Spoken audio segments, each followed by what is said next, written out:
ಸ್ನೇಹಿತರೆ, Kannada golden facts YouTube ಚಾನಲ್ಗೆ ನಿಮಗೆಲ್ಲ ಸ್ವಾಗತ. ನಿರೀಕ್ಷಣಾ ಜಾಮೀನು ಪಡೆದ ರಿಷಬ್ ಶೆಟ್ಟಿ, ವಿಜಯ್ ಕಿರಗಂದೂರ್.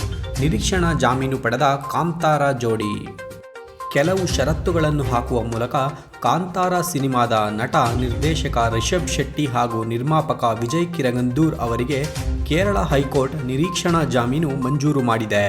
ವರಾಹ ರೂಪಂ ಹಾಡಿಗೆ ಸಂಬಂಧಿಸಿದಂತೆ ಕೇರಳ ಹೈಕೋರ್ಟ್ ನ್ಯಾಯಮೂರ್ತಿ ಎ ಬದ್ರುದ್ದೀನ್ ಅವರು ಕಾಪಿರೈಟ್ ಪ್ರಕರಣದಲ್ಲಿ ಸಿವಿಲ್ ಕೋರ್ಟ್ನಿಂದ ಆದೇಶ ಬರುವವರೆಗೂ ವರಾಹ ರೂಪಂ ಹಾಡನ್ನು ಬಳಕೆ ಮಾಡುವಂತಿಲ್ಲ ಎಂದು ಷರತ್ತು ಹಾಕಿದ್ದಾರೆ.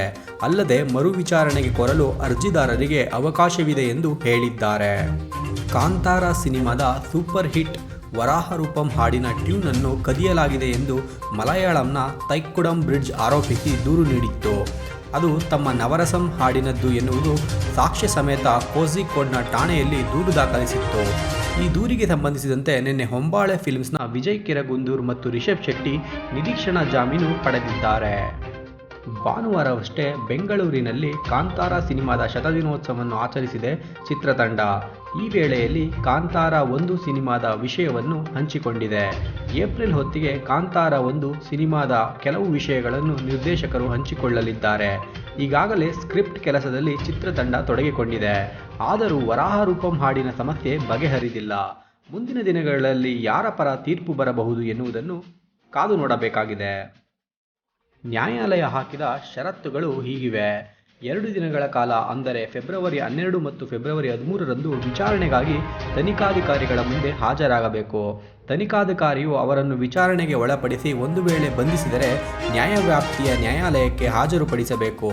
ನಂತರ 50,000 ಬಾಂಡ್ ಮತ್ತು 2 ಶ್ಯೂರಿಟಿ ಮೇಲೆ ಕೋರ್ಟ್ ಜಾಮೀನು ನೀಡಬೇಕು. ಆರೋಪಿಗಳು ಅರ್ಜಿದಾರರನ್ನು ಹಾಗೂ ಸಾಕ್ಷಿಗಳನ್ನು ಬೆದರಿಸಬಾರದು ಮತ್ತು ಸಾಕ್ಷ್ಯನಾಶ ಮಾಡುವಂತಹ ಕೆಲಸಕ್ಕೆ ಕೈ ಹಾಕಬಾರದು ಹಾಗೂ ತನಿಖೆಗೆ ಸಹಕರಿಸಬೇಕು. ನ್ಯಾಯಾಲಯ ಪೂರ್ವಾನುಮತಿ ಇಲ್ಲದೆ ಆರೋಪಿಗಳು ಭಾರತವನ್ನು ತೊರೆಯುವಂತಿಲ್ಲ. ಆರೋಪಿಗಳು ಜಾಮೀನು ಪಡೆದ ಸಮಯದಲ್ಲಿ ಯಾವುದೇ ಅಪರಾಧ ಕೃತ್ಯದಲ್ಲಿ ಭಾಗಿಯಾಗುವಂತಿಲ್ಲ. ಅಂತಹ ಘಟನೆಗಳು ನಡೆಯದಿರುವುದು ಕೋರ್ಟ್ ಗಮನಕ್ಕೆ ಬಂದರೆ ಜಾಮೀನನ್ನು ರದ್ದುಗೊಳಿಸಲಾಗುವುದು ಎಂದು ಕೋರ್ಟ್ ಹೇಳಿದೆ. ಈ ಪ್ರಕರಣಕ್ಕೆ ಬೇಗ ಅಂತ್ಯ ಸಿಕ್ಕಿ ಕಾಂತಾರ ಟೀಮ್ಗೆ ಗೆಲುವು ಸಿಗಲಿ ಎಂದು ಪ್ರಾರ್ಥಿಸೋಣ.